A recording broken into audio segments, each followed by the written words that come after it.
What's good, YouTube? Flash speaks back, man, for another quick word.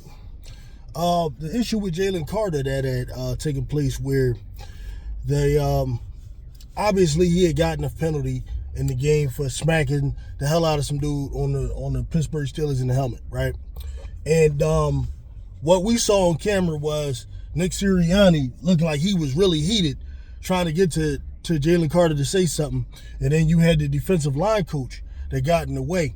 I forget his name right now, and who wouldn't allow, Nick Sirianni to get to Jalen Carter and all that because he's trying to emphasize, I got it, such and such, and everything. Now, there's been a lot of talk about it. I saw, Rex Ryan mentioned on it that, defensive line coach, dude, you might get fired. I'm the head coach. Get the hell out of my way. And, I saw a lot of people with that opinion.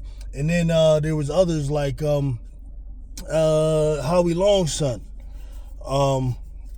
who basically had a different take. He thought it was a good move by the defensive line coach. Now this is what I'm going to say on it. Like I said, it's very difficult. Like, I don't pass judgment on these type of situations without understanding the dynamics of people's relationships. Because as I tell you all the time, human beings are very complex. You have different types of temperaments that people have. Everything from a person being a sanguine type of temperament, everything to a person being a choleric type of temperament. Some people are melancholy, such and such. And I'm saying different types of approaches and how you talk to people, and it can affect what you get out of the person, right? Like me and a good friend of mine earlier, we had a little debate on this because, like, he's of the opinion that authority is over everything. You gotta have a authority and a chain of command, and you gotta follow rules and all that type of stuff. And that because of that, when you do something, it's the head coach's job. He gotta go say something to him and always reaffirm his authority and all of that type of stuff. And I say this, like, I think it all depends. I think the goal should always be to win games and to have your players mentally locked in and to not distract the player from what he has to do. Now, the player, without a doubt, Jalen Carter, whoever, no matter how great they are, have to be cognizant of the important thing, and that you don't do anything that causes us to lose as a team, because now you're going to be like the guy that's responsible for a loss.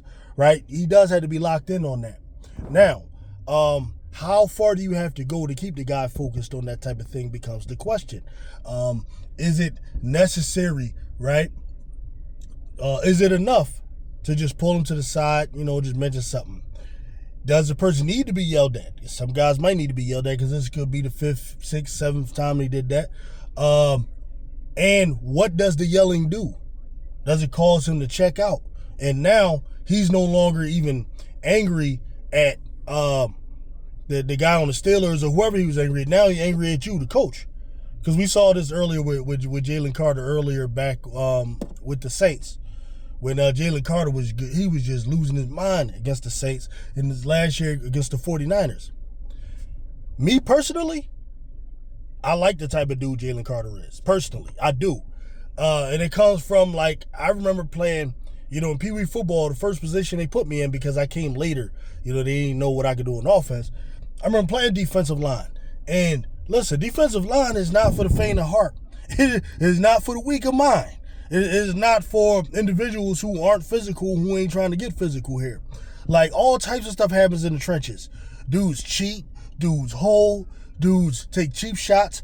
Dudes that step on you. They be doing all types of stuff, and the officials don't do nothing like that. And sometimes, like, depending on the type of person you are, you might just lose your temper and like, lash out or whatever. Now, is that wrong to do in the context of trying to win and trying to avoid getting, like, penalties at all costs? Yes, of course it's wrong. But at the same time, like, is it understandable? Well, it is to me. It is to me because of the type of personality I have. I don't believe in just taking abuse and all that type of stuff from people. I'm a warrior. I fight back. That's just me. Some people just, ain't gonna be calm and just docile and humble. That's them. That's cool. But that's the important thing. Like, and then sometimes it depends. How does a person react to when they made a mistake? Some players, when they make a mistake, damn, they immediately get it. And they're remorseful within themselves, and they're going to change what they do.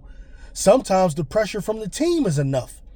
Like Jordan Davis or whatever, or Brandon Graham, or going to have to go face Josh Sweat or Nakobe Dean or whatever. Sometimes that's enough. Sometimes it's Vic Fangio. That's enough. Sometimes it got to be the head coach.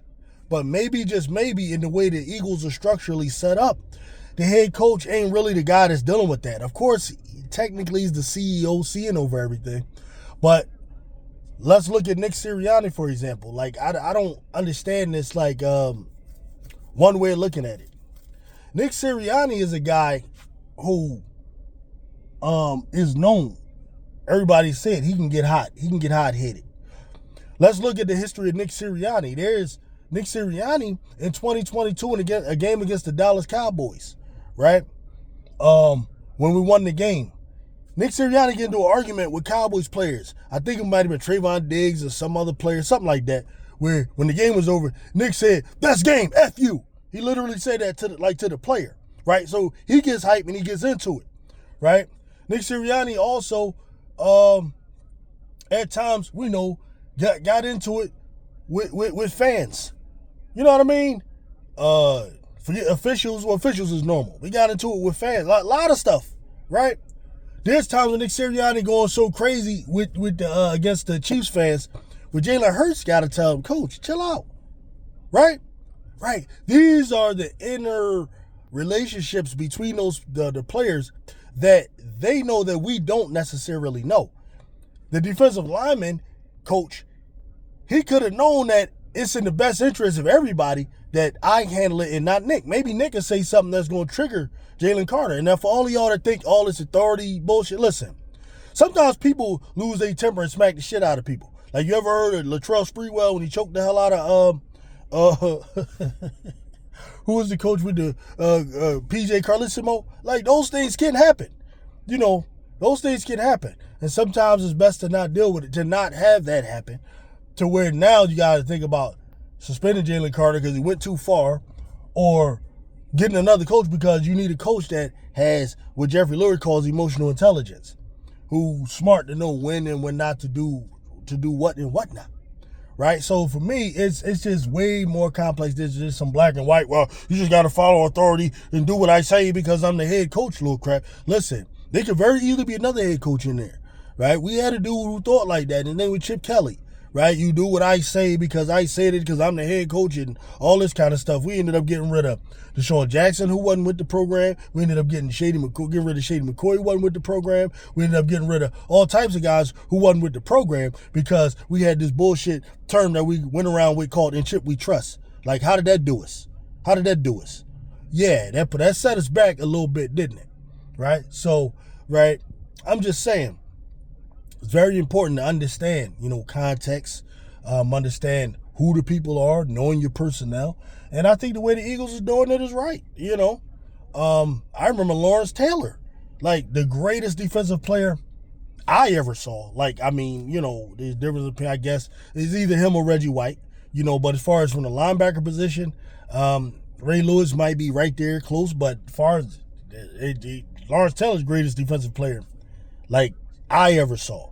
I wasn't there for Dick Butkus or any of those guys, or, Jack Ham or those guys, or Bill Bergey for the Eagles. I wasn't there for those guys, right? So, Lawrence Taylor, there was a time Lawrence Taylor didn't come to the game until the damn midway through the second quarter, because he forgot there was a damn game. He out there playing golf, doing whatever he doing, right? Lawrence Taylor was a dude that'd be out there not following the damn, the way the defensive play was scripted, doing his own thing. A lot of times it worked.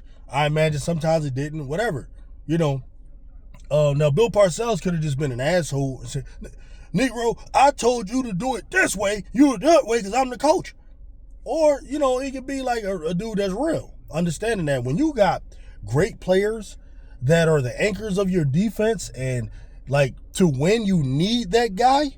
Sometimes you got to do soul searching and decide what's more important. Is it your ego and making sure that people are following your authority and all of that, or that you get the win, right? Because the best politicians, I don't care. The best politicians are never the authoritarians. The best politicians, most successful politicians, are those who are best at compromising, because politics, which is part of what leadership is in any area, whether it's a business, whether it's a team, whether whatever, politics is the realm of compromise. And that's all I'm going to say about that, man. Like, I ain't trying to hear somebody discipline Jalen Carter and all that, you know. And then number two, the other thing I mentioned, I'm sure Nick Sirianni said something to him. I'm sure the team said something to him. A lot of times the best way is to have people who he definitely respect talk to him. Fangio, maybe N'Kobe Dean is who we respect. Some people listen to their best friends.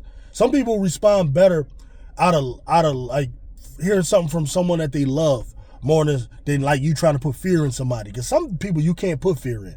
You just can't. So that ain't the way. You know, you just got to understand that, man. So,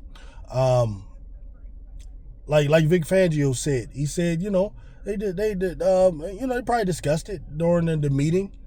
You know, the game, the team comes together, and I like the way Vic Fangio, he didn't even mention that he said anything. And I know Vic's probably said something, but he didn't even mention that. He said Nick did. Like Vic Fangio gets it, man. I like that old head. He made sure, you know, we're gonna maintain, you know, the Nick's Sirianni status as the head coach. You know, we ain't gonna disrespect him, but at the same time, we're gonna handle this situation in a way that's best for the Eagles to win, which is best for all of us, because that's how we all get contract extensions. That's how we all get paid.